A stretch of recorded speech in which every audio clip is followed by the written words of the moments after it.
Əssalamu aleykum əziz izləyicilər. Bu günləri biz sizinlə inşallah üçbucaqlar mövzusunun davamına baxacağıq. 1-dən 36-ya qədər sizinlə hər birisini ətraflı şəkildə izah ilə tanış olmuşduq. İndi isə bugün 37-dən o tərəfə baxacağıq. Başlayaq 37-ci suala. Bizə deyir ki, bu düzbucaqlı üçbucaqdır və AM tənböləndir. Biz bilirik ki, AM tənböləndirsə, tənbölən bucağı yarıya bölür. AMC-ni bizə 70 dərəcə verib. Yaxınlaşdıraq. Baxın, AMC buradır. Bura bizdə olacaq 70 dərəcə. Əgər bura 70 dərəcədirsə, baxıram bu üçbucağa. Baxın bu üçbucağa. Bu üçbucağa əsasən, əgər bura 70 dərəcədirsə, bura 90-dırsa, demək bura 20 dərəcə olmalıdır. Ki, toplayanda 180 eləsin. Biz demişdik ki, düzbucaqlı üçbucaqda daxili bucaqların cəmi, iti bucaqların cəmi 90 dərəcə olmalıdır. Bura 70-dirsə, bura 20 olmalıdır. İndi bura 20 verdiksə, bu da tənböləndə axı, demək bura da 20-dir. Tənböləndə bura bərabər olur. İndi ümumi oldu bu bucaq 40. Yəni bütövlükdə A bucağı 40-dır. Bu bucaq 90-dır. Demək ki, bu bucaq neçə dərəcə olmalıdır? 50. Ki, toplayanda onda 90 eləsin. Bizə hansı bucaq lazımdır? CAB. Bizə heç bu 50 lazım deyil. Bizə CAB lazım idi. Onu da biz tapdıq ki, 40 dərəcədir. Yəni, 37-də doğru cavabımız olacaq A variantı. Keçirəm 38-ə. Eyni prinsiplə. CAB 50-dir. CAB. Baxın, bütöv bura 50 dərəcədir. Bu tənbölən olduğu üçün buralar olacaq 25 dərəcə. Yəni, burada 25-dir, burada 25-dir. Bizə nə lazımdır görək? AMC. Yəni, bizə bu bucaq lazımdır. Biz də bilirik ki, əgər bu düz bucaqlı üçbucaqdırsa, bu 2 dənə iti bucağın cəmi 90 eləməlidir. Bura 25-dirsə, 90-dan 25 çıxıram. Demək ki, bu bucaq olacaq 65 dərəcə. Yəni, doğru cavabımız olacaq 38-də B. Keçirəm 39-a. Bərabər yanlı üçbucağın perimetri 70-dir, oturacağı 20-dir. Baxın, bərabər yanlı üçbucağın yan tərəfləri bir-birinə bərabər olur. Oturacağı isə 20-dir. Yan tərəfi tap. 70-dən, yəni 2A üstə gəl 20 bərabər olmalıdır 70-ə. Buradan alıram ki, 2A bərabər olmalıdır 50-yə, A da bərabər olmalıdır 25-ə. Yəni, yan tərəfin uzunluğu 25-dir. Doğru cavab olacaq A bəndi. 40. Eyni prinsipdir. Yenə bərabər yanlı üçbucaqdır. Bizə yan tərəfini verib 15. Demək, bu tərəf də 15-dir. Oturacağı bilmirəm A. Bunun cəmi eləməlidir 50. Yəni, A üstə gəl 30 eləməlidir 50. Demək ki, A-mız olacaq 20. Cavab C variantı. Keçirəm 41-ə. Bizə verib ki, bizim MN-imiz orta xəttdir. MN hara paraleldir? AC-yə paraleldir. Əgər AC-yə paraleldirsə, demək MN AC-nin yarısıdır. Yəni, bura olacaq 8. Çünki biz demişik ki, orta xətt paralel olduğu tərəfin yarısıdır. Bura 16-dırsa, bura 8-dir. Bizə lazımdır BMN üçbucağı. Baxın, bu üçbucaq. Orta xəttimizdən biz başqa nə bilirik? Orta xəttin, baxın, bu tərəfləri birləşdirir. Hansı tərəfləri birləşdirirsə, həmin tərəflərin yarısıdır bu, yarısı. Yəni, demək ki, bu yarıya bölüb buranı. Əgər bu tərəf 6-dırsa, burada 6-dır. Çünki yarıya bölüb axı. Bura 7-dirsə, burada 7-dir. Çünki o yarıya bölür. Orta xətt çəkildiyi tərəflərin ortasından, bax, buradan birləşdiyi üçün bu ortadan birləşir, ortası. Ona görə bu da yarıya bölündü, bu da yarıya bölündü. Və özü də paralel olduğu tərəfin yarısıdır. Demək ki, bu üçbucağın perimetrini tapanda biz 6, 7 və 8-i toplayırıq. 13 üstə gəl 8, cavab 21. Y variantı. Enşə 42-yə da şamildir. BYF yenə də eyni şey bizdən istəyir. Bura 4-dürsə, burada 4-dür. Bura 5-dirsə, burada 5-dir. Və bura 10-dursa, bu da onun yarısıdır, bu da 5-dir. Demək ki, 4 üstə gəl 5, üstə gəl 5. Cavabımız olacaq 14. C variantı. Gələk 43-ə. 43-də Fales teoremidir. Fales teoremi. Fales teoreminə əsasən burada nisbətlər bir-birinə bərabər olmalıdır. Yəni, əgər 2 dənə xətt çəkilib və onu kəsən paralel düz xəttlər verilibsə, həmin o paralel düz xəttlər arasında qalan məsafələrin nisbəti uyğun olaraq bir-birinə bərabər olmalıdır. Burada heç nisbət götürməyinizə ehtiyac yoxdur. Baxan kimi görünür ki, bərabər bölünüb. 6, 6, demək burada 6 olacaq. Bunlar da bərabər bölünüb. 5, 5, 5 olacaq. Ona görə x-imiz 6-dır, y-imiz 5-dir. Yəni, 43-cü sualda x-imiz 6-dır, y-imiz 5-dir. Cəmi də olacaq 11 Y variantı. 44-də. Yenə də baxın eyni prinsip. Nisbət burada artıq ehtiyac yoxdur da. Baxan kimi görünür ki, nisbət 1-dir. Çünki bunun buna nisbəti nəyə bərabərdir? 1-ə. Demək ki, hamısında bunun buna da nisbəti 1-dir.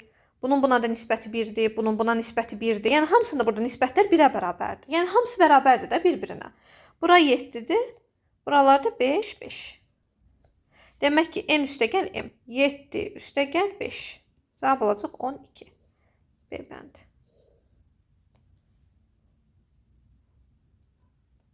Median.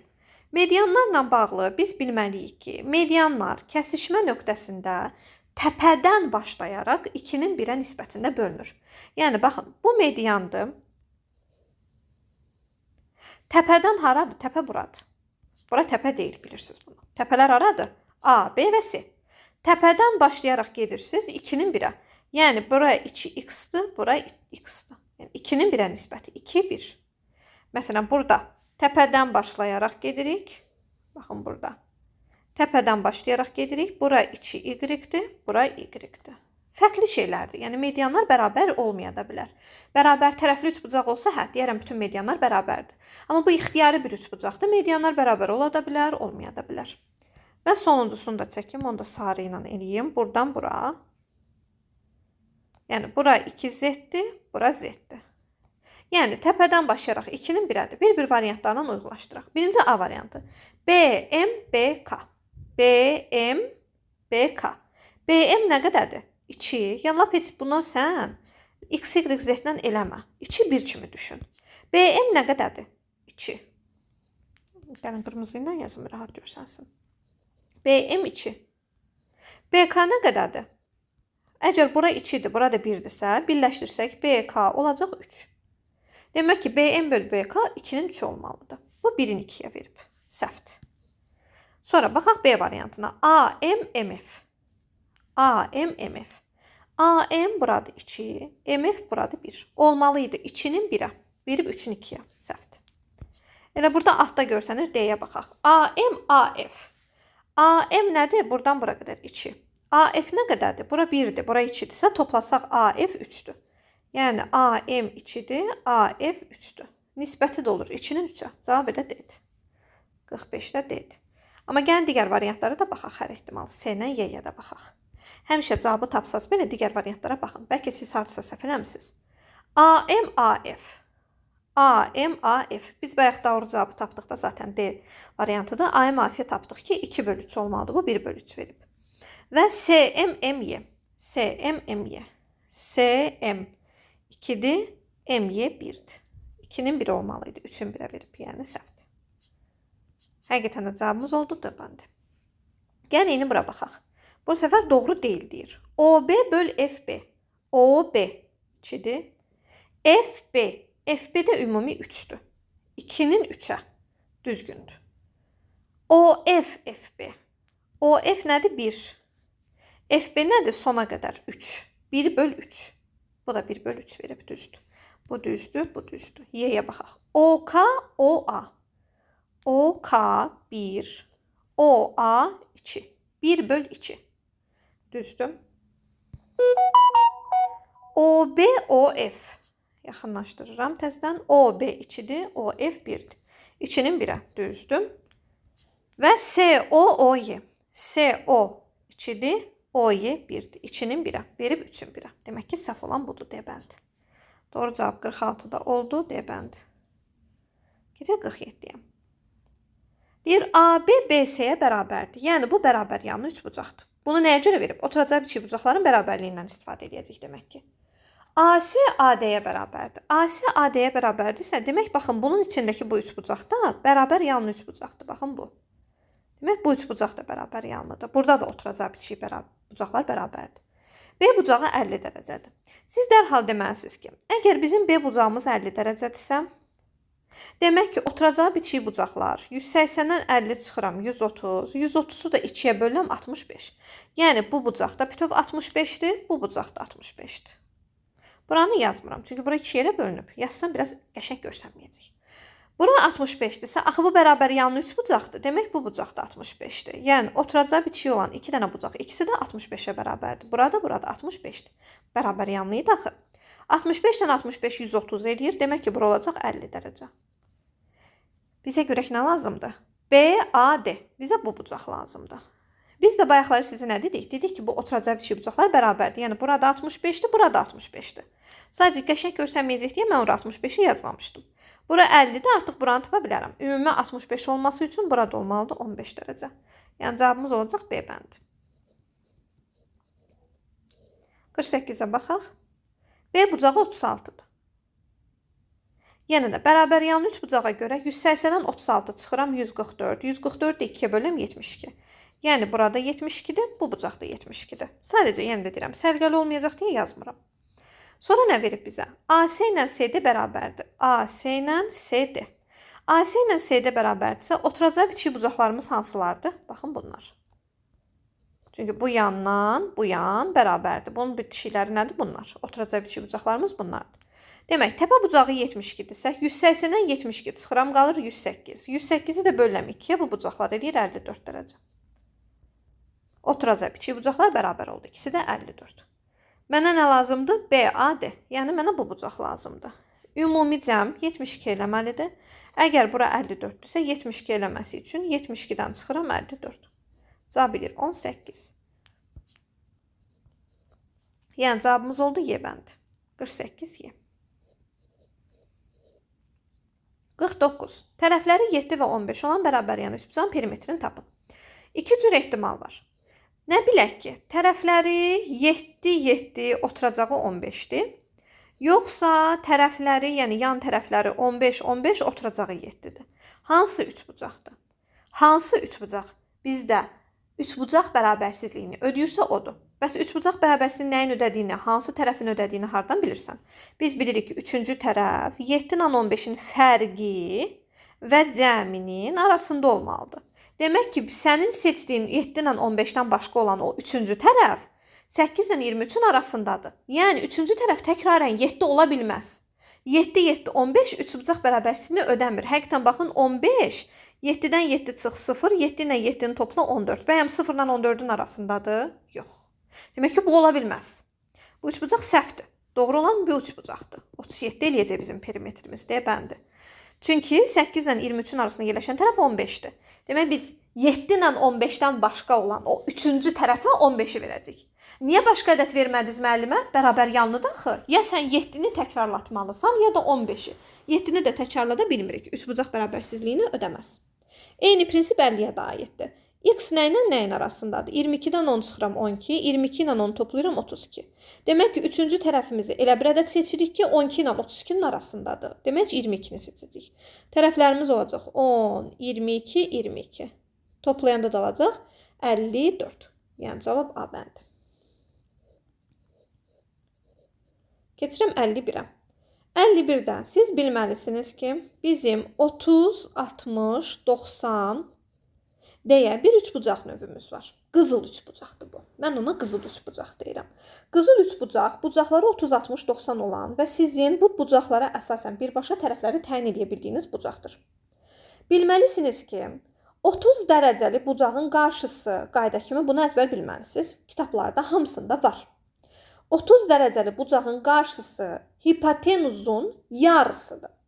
Onda belə çıxır ki, bizim 30 dərəcəli bucağımın qarşısı haradır? Baxın bura.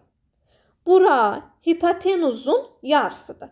Hipotenuz nə qədərdir? 8. Demək ki, bura 8-in yarısıdır. Demək, bura olacaq 4.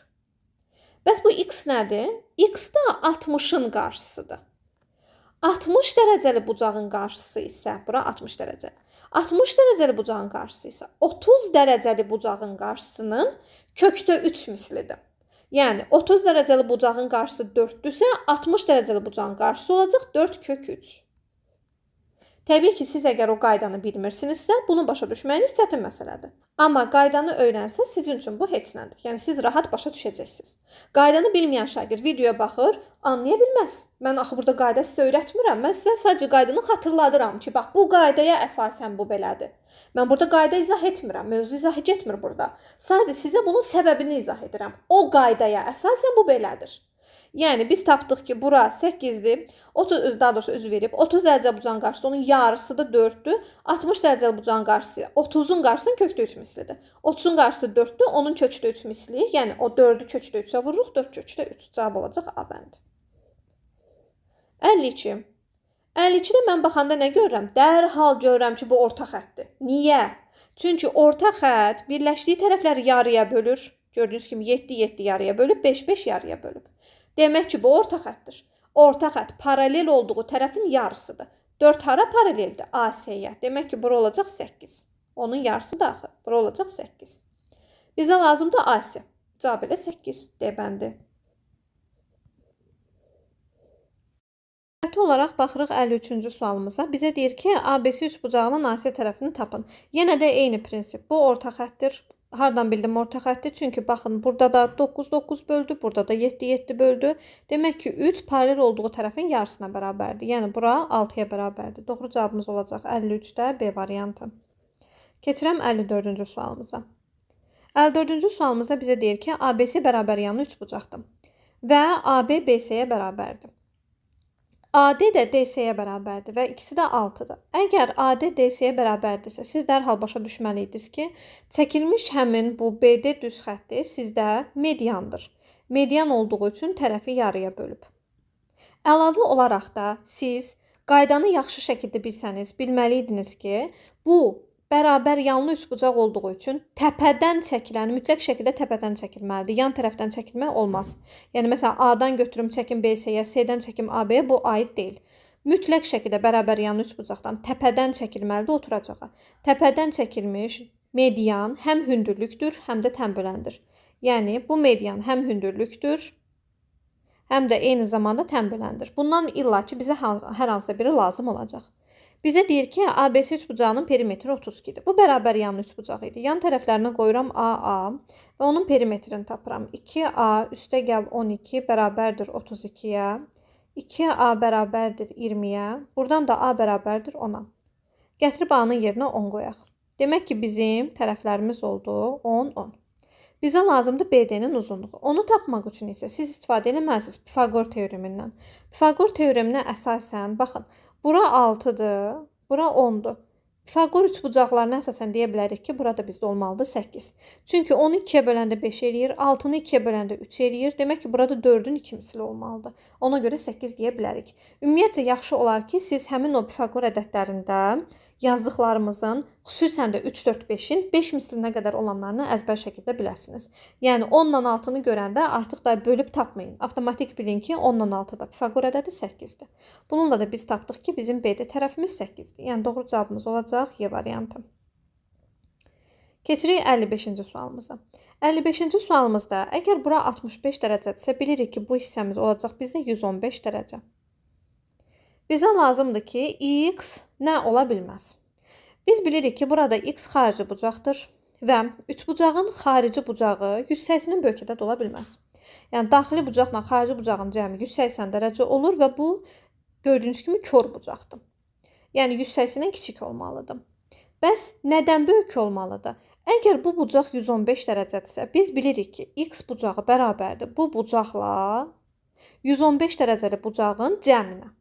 Belə çıxır ki, mən 115-in üstünə hər hansı bir ədəd gələcəm, x alacam. Onda x-in aldığı qiymət, 55 yazaq, x-in aldığı qiymət 115-dən böyük olmalıdır. Yəni, hər hansı bir onluq kəsir də ola bilər burada, fərqi yoxdur. 0,1 olsun lap. Əsas odur ki, bu 115-in üzərinə gəlinəcək. Yəni, cavab mütləq şəkildə x-in qiyməti 115-dən böyük ədəd olmalıdır.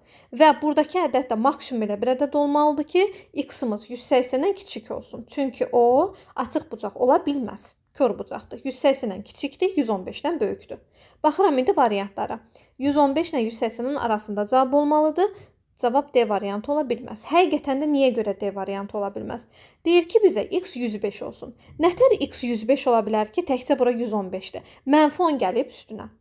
Axı, nətər bucaq mənfi ədəd ola bilər? Bu səbəbdən biz anlayırıq ki, əgər bu bucaqlar müsbətdirsə, toplayanda da x alınırsa, o heç vaxt mənfi ədəd ola bilməyəcəyi üçün 115-dən kiçik cavab heç vaxt alına bilməz. Keçirəm 56-cı sualımıza. 56-cı sualımızda bizə verib ki, x 71-dir. Yerinə 71 yazaq. Demək ki, burada olacaq 71. Bizdən y-lə z-in cəmini istəyir. Diqqət edirsinizsə, y-də z-də xarici bucaqdır. Onda mən bu 71-in də xarici bucağını tapım və bilirəm ki, xarici bucaqların cəmi 360 dərəcədir. Ona əsasən y üstə z-i tapa biləcəm. Əgər bura 71-dirsə, o zaman bu üç bucağın xarici bucağı 180-dən 71 çıxıram, 109 olacaq. Əgər bura 79 dərəcədirsə, yəni xarici bucaqlardan biri 109 dərəcədirsə, digər iki xarici bucağın cəmini tapmaq üçün 56 yazaq. 360-dan çıxmalıyıq 109-u. 360-dan 109 çıxanda yerdə qalan iki xarici bucağın cəmini almış olacaq. Bu da bizdə eləyəcək 251 dərəcə. Yəni doğru cavabımız olacaq 251 A variantı. 57-yə baxaq. 57-də ümumiyyətcə bəzi düsturlar var ki, əzbər bilməyiniz sizin xeyrinizədir. Təbii ki, əzbər bilməyə də bilərsiniz. Şəkil çəkib həmin o düsturları ala da bilərsiniz, görə də bilərsiniz, yazaraq müxtəlif formalarda tapa da bilərsiniz. Amma biz imtahanda zamanla yarışırıq. Elə düsturlar var ki, onlar həqiqətən də praktik həll yoludur və onları əzbər bilməyiniz sizin üçün çox yaxşıdır. Bunlardan biri də bərabər tərəfli üçbucaqda tən bölənin düsturudur. Bilməlisiniz ki, bərabər tərəfli üçbucaqda bütün tərəflərdən çəkilən tən bölənlər, medianlar və hündürlüklər hər birisi bir-birinə bərabərdir. Bərabər yanlıda bayaq dedik, mütləq təpədən çəkilməlidir. Amma bərabər tərəfli üçbucaqda bütün tərəflərdən çəkilə bilər və bütün tərəflərdən çəkilən hündürlük bərabərdir mediana, o da bərabərdir tən bölənə. Və bunların da düsturu A kök altda 3 bölünsün 2-dir. Və yadda saxlamaq lazımdır ki, bərabər tərəfli üçbucaqda tərəflər və bucaqlar bərabər olduğu üçün çəkilən hündürlüklər, medianlar və tən bölənlər də bir-birinə bərabərdir.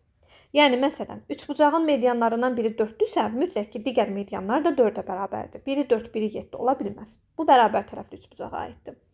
İndi bizə deyir ki, bizim bərabər tərəfli üçbucağımızın tərəfi 18 kök 3-dür. Yəni, bizdə A bərabərdir 18 kök altda 3-ə. Üçbucağın tənbölənini tap. Tənbölənini tapanda nə edirik? Düsturda yerinə qoyuruq. Düsturumuz A kök 3 bölü 2-dir. 18 kök altda 3 vur kök altda 3 böl 2. Kök altda 3-ü kök altda 3-ə vuranda alınır 3. Yəni 18 vur 3 böl 2. Bu da eləyir bizdə 27. Demək ki, bizim üçbucağımızın tənböləni 27-dir. Doğru cavabımız olur A bəndi.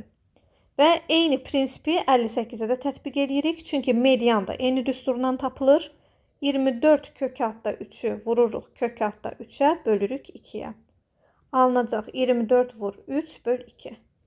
Doğru cavabımız 36. Yəni D variantı. Keçək 59-cu suala. 59-cu sualımız Pifaqor teoremidir. Pifaqor teoremini tətbiq edəcəm sadəcə. Katetlərin kvadratları cəmi bərabərdir hipotenuzun kvadratına. 7 kök altda 3-ün kvadratı. 7-nin kvadratı 49-dur. Kök altda 3-ün kvadratı 3-dür. A-nın kvadratı ilə A kvadratdır. 2A-nın kvadratı 4A kvadratdır. Buradan alınır 3A-nın kvadratı bərabərdir 49 vur 3. 3-lər gedər. Yəni A kvadratı 9-dur, A-mız 7-dir. Doğru cavabımız oldu C variantı.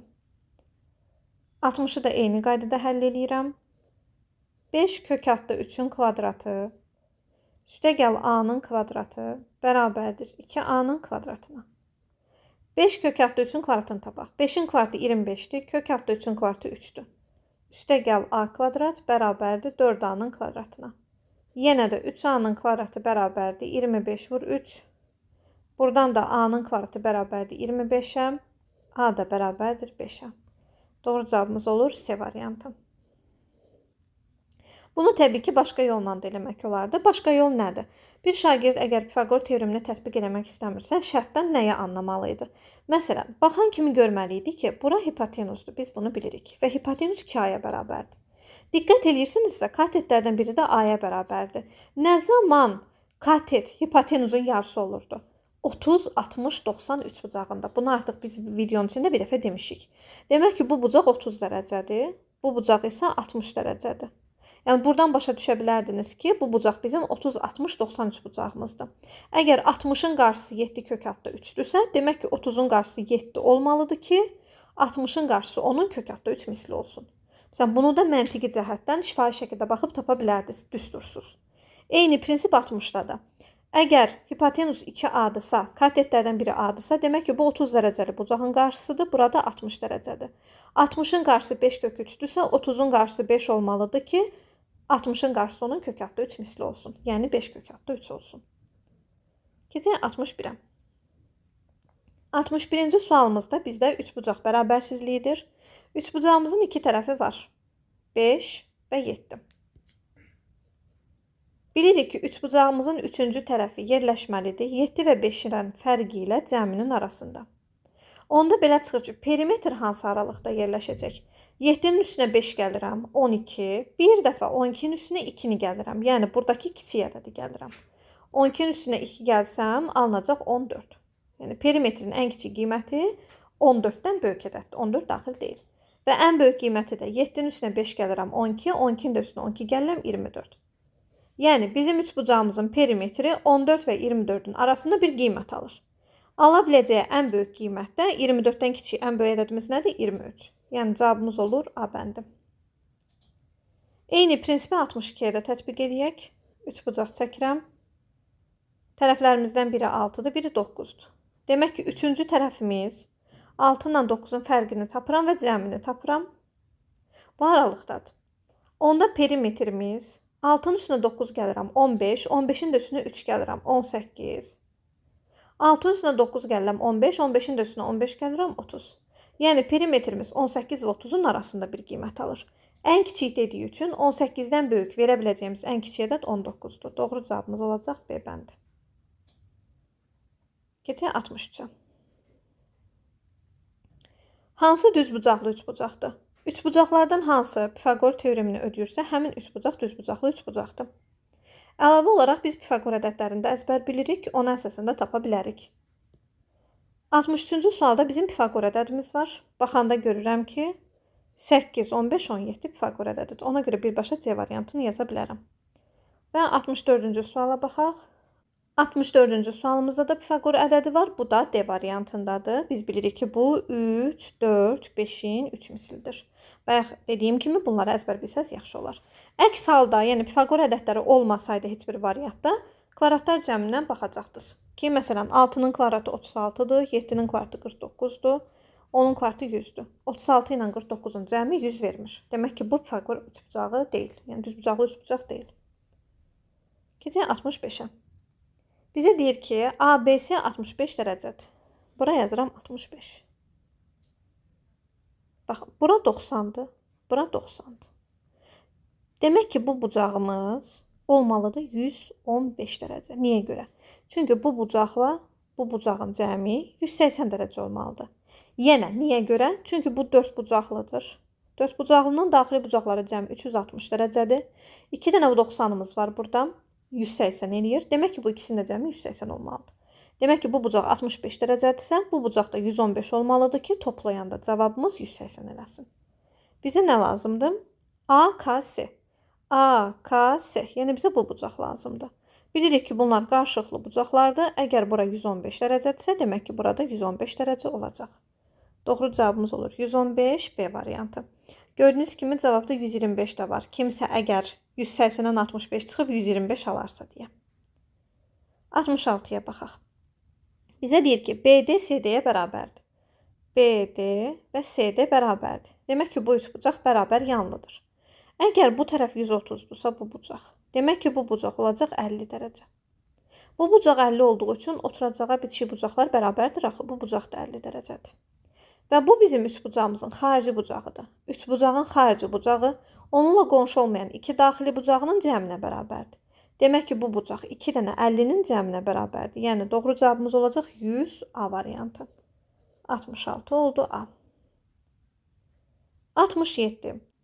Eyni prinsipdir. BD-miz DC-yə bərabərdir. Gördüyünüz kimi, xarici bucaq 110-dur. Demək ki, buradakı iki bucağın cəmi 110 olmalıdır və bunlar bir-birinə bərabərdirlər. 110-u 2-yə bölürəm. Bunların hər birisi olacaq 55 dərəcə. Onda belə çıxır ki, bu da onun qonşusudur axı. 180-dən çıxırıq 55, bura olacaq bizdə 125 dərəcə. Doğru cavabımız olacaq 67-də C variantı. Təbii ki, başqa yolla eləmək olarmı? Xarici bucaqla eləməyə də bilərəmmi? Təbii ki də eləməyə bilərsiniz. Əgər bura 110 dərəcədirsə, düşünərsiniz ki, bura 70 dərəcədir. Bərabər yanlı üç bucaqda oturacaq iki bucaqlar bərabərdir. 180-dən 70 çıxıram. Yenə 110 alınır. Yenə də 112-yə bölürük, 55 alırıq. Sadəcə proses biraz uzanır. Amma eyni nəticəyə gəlib çıxırıq. 68-də. Yenə də Pifaqor teoremi eləyəcəm. A-nın kvadratı üstəgəl 6-nın kvadratı bərabərdir A üstəgəl 2-nin kvadratına. Alınır A kvadrat üstəgəl 36 bərabərdir A kvadrat üstəgəl 4A üstəgəl 4. A kvadrat getdi. Qaldı 4A bərabərdir 32. A bərabərdir 8. Doğru cavabımız oldu 8 B bəndi. Mən həmişə şagirdlərimə deyirəm ki, bu Pifaqor ədədlərini əzbər bilsəz, bəzən heç bu boyda tənliyi həll etməyinizə ehtiyac qalmaz. Vurub açasan, hesablayasan. Çünki bəzən burada indi sadəsidir, çətinləri də olur. Mən məsələn, müəllim kimi, onlar da şagird kimi, yəni siz də şagird kimi düşünməlisiniz ki, 6 ilə mənim hansı Pifaqor ədədim var? 6, 8, 10. Həqiqətən də yoxluyuram. Görürəm ki, A8 olanda həqiqətən də 8-in üstünə 2 gələndə 10 eləyir. Yəni həqiqətən də Pifaqor ədədləri alınır. Demək ki, A8-dir, bitdi. Yəni bunu əslində qalsa siz bu cür həll eləməyib, saniyələr ərzində də cavabını tapa bilərsiniz. Təbii ki, bu sual qapalı suala düşərsə. Açıq sual olanda ətraflı yazmağınız daha gözəldir. 69. Üçbucağın bir daxili bucağı 44 və xarici bucaqlarından biri 138-dir. Üçbucağın ən kiçik daxili bucağını tapın. Gördüyünüz kimi sizdən daxili bucaq istəyir. Ona görə bu xarici bucağı çevirək daxili bucağa. Və bununla da üçüncü daxili bucağı tapmış olacaq. Əgər xarici bucaq 138-dirsə, daxili bucağı tapmaq üçün 180-dən çıxırıq 138. Alınacaq bizdə 42 dərəcə. Demək ki, üçbucağın bir daxili bucağı 44-dür, bir daxili bucağı 42-dir. Digərini tapmaq lazımdır. Biz götürürük, 44 ilə 42-ni toplayırıq, alınacaq bizdə 86, 180-dən də 86 çıxırıq, cavabımız alınır 96. Bizə lazımdır üçbucağın ən kiçik daxili bucağı. 3 dənə daxili bucağımız var, ən kiçiyi neçədir? 42. Demək doğru cavabımız olacaq Y variantı. Və bugünlük sonuncu sualımıza 70-ə baxaq. Bu videonun sonuncu sualıdır. A1, AC 32. A1, AC. Baxın, bura 32-dir. Sonra C1, CA 25. C1, CA. Burada 25-dir. Onda mən bu içəridəki, baxın, bu üçbucağa əsasən onda deyə bilərəm ki, bura 32, bura 25-dirsə, toplayanda alınır bizdə 57. 180-dən də 57 çıxıram, alınır 123. Demək ki, bu bucaq olacaq 123. Bizdən nə istəyir? A, B, C-ni istəyir. Əgər bu bucaq 123 dərəcədirsə, bilirik ki, bu bucaq da 123 dərəcədir. Az əvvəl yuxarıda səbəbini izah edərək də dedik ki, bu bucaqla bu bucağın cəmi 180 olmalıdır. Əgər bu bucaq bizdə 123 dərəcədirsə, demək ki, bura olacaq bizdə 57 dərəcə. Yəni doğru cavabımız olur 57 B bəndi. Gördüyünüz kimi cavabda 67 də var, 47 də var. Yəni səhv yazsaz hər cür variant burada var. Bununla da 70 sualın izahını bitirmiş olduq. Növbəti video izahlarda görüşənədək sağ olun, salamat qalın.